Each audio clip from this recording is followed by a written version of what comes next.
Alright, taking a look at Arise by Lost Disc Games. Please use full screen. Unity WebGL is being goofy and the resolution for the game is wrong outside of full screen. Okay. It is a retro high-scoring shooter featuring global leaderboards and simple yet addicting gameplay. WASD to move, mouse to aim, left mouse button to shoot. Okay.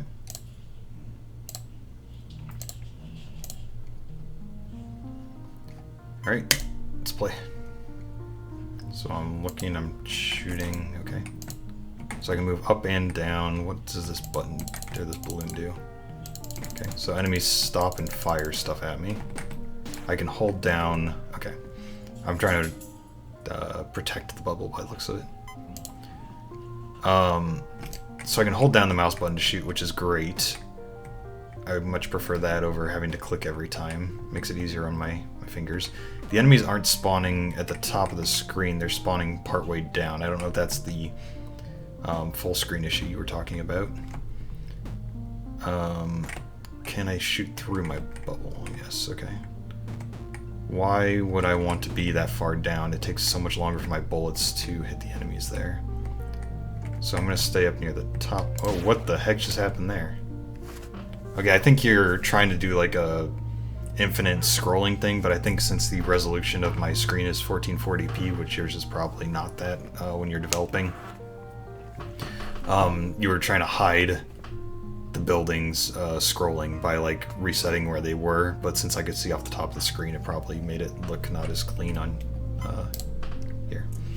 Alright, so I can't fire downwards, that's why I would stay further down. What is this? Spikes? Can I bump into things now? Okay. Is this permanent, or how long does that last? Not very long. Alright. Interesting. 1 second. Okay. Nothing important. Alright. So I want to stay far enough down that I can react if they get past my initial barrage of bullets, but I want to stay far enough up where it doesn't take forever for my bullets to get up to them, so I can aim at them more accurately. The power-up doesn't give me any sort of indication when it's going to expire, which makes it difficult to use because I don't want to run into enemies if my spikes are about to disappear. I think that they should like start flashing or something a second before they go away.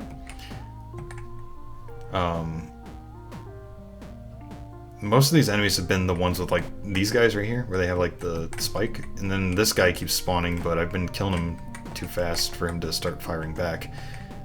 It does feel weird that the enemies are dying in like one hit, and I can't, I don't know. I mean, it's fine that they die in one hit, but they're not like dodging or anything. There's nothing different between how to kill them, I guess. So, I don't know how I feel about it. It seems weird that the enemies that fire bullets, sorry, I'm trying to pay attention to this, are kind of just dying in the same rate as the other ones that are trying to run into the thing. At some point, my firing speed is gonna... Oh, I can't do anything about that. Okay, that doesn't feel good. If the ones that fire stuff stay on screen for too long, they will shoot a bullet at your thing that can't be defended against by the looks of it. How does the leaderboard... So can I... It says that I'm on here. For some reason underneath Evanry, even though my score is higher. And I didn't confirm my name before I got that score, so did it...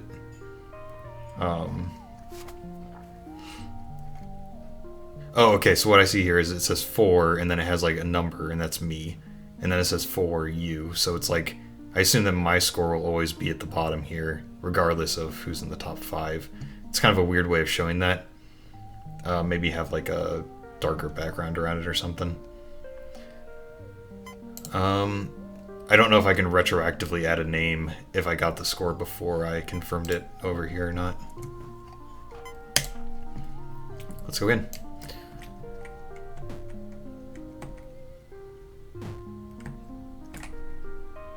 Let's try running into the buildings. Okay, so they do have hitboxes. I can't go past that. And let's try running into an enemy. Enemies can't touch me. Okay. So, I guess the point I made about the spikes disappearing or whatever isn't that big of a deal since the enemies can't hurt you anyway. It does feel weird that my character is the same color and general aesthetic as the balloon if I can't get hit by the enemies, but the balloon can. Oh jeez, you made it past me. Interesting.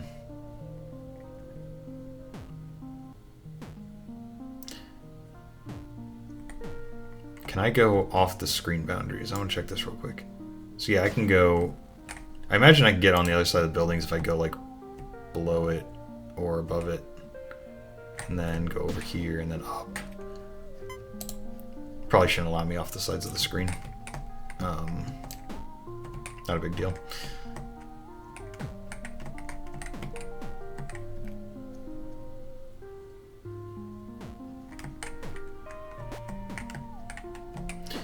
What was I saying about the fire rate? If you get far enough into the game, I imagine your fire rate's going to be lower than what the spawn rate of the enemies are, so you probably can't win past that point unless you get lucky and get a power-up for attack speed right as, you know, the spawn rate increases past that point. And the power-ups in general I feel kind of weird because they move away, so you can't choose when to use them really. It's just like you have to pick them up or else they disappear.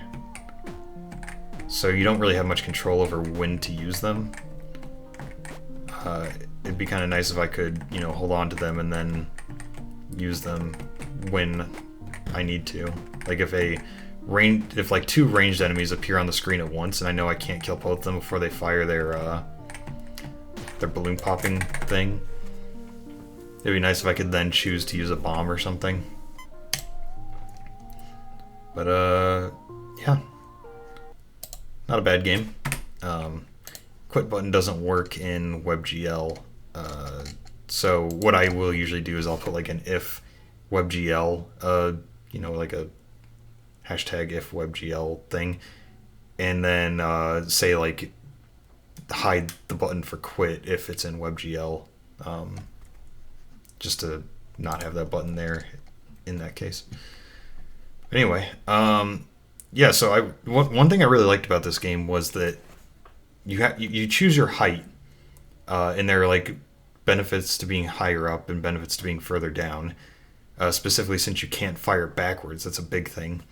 So it's like if you go too high up and they get past you too quickly, then you're screwed, which is interesting. At first it felt kind of bad because I'm like, oh, there's nothing I can do about that. But then if you think about it, it's like the reason why I wasn't able to do anything about it is because I chose to go further up the screen, which is a interesting thought. You know, it's like I'm actively making the choice of, do I want my bolts to be hitting the enemies sooner for, like, you know, you'd be more accurate, because if you're further down the screen, you're just holding your mouse on where the enemies are. Then by the time your bullet gets there, then they'll be in a different point and you're probably going to miss. So if you're further down the screen, you're going to have to lead your shots more. But if you're further up the screen, there's a chance that they'll sneak past you and hit the balloon. So I think that's a really interesting choice to make when you're playing this game. I didn't particularly like that the ranged enemies would fire something that is unavoidable. I mean, it makes sense. It's like the other enemies are the same way. You have to kill them before a certain time. But the ranged enemies, it doesn't factor into your choice of like where to be on the screen, I guess. Might be part of it. The other part of it might be that you can watch the bullet head towards your balloon in real time and basically just say like, oh, I guess I'm screwed as it's moving towards the balloon and there's nothing you can do about it. Like watching your own death is kind of bad feeling, I guess. But I'm not saying that it's bad design, it's just that it feels bad. as a player. But yeah, interesting game. I enjoyed it. Thank you for making it.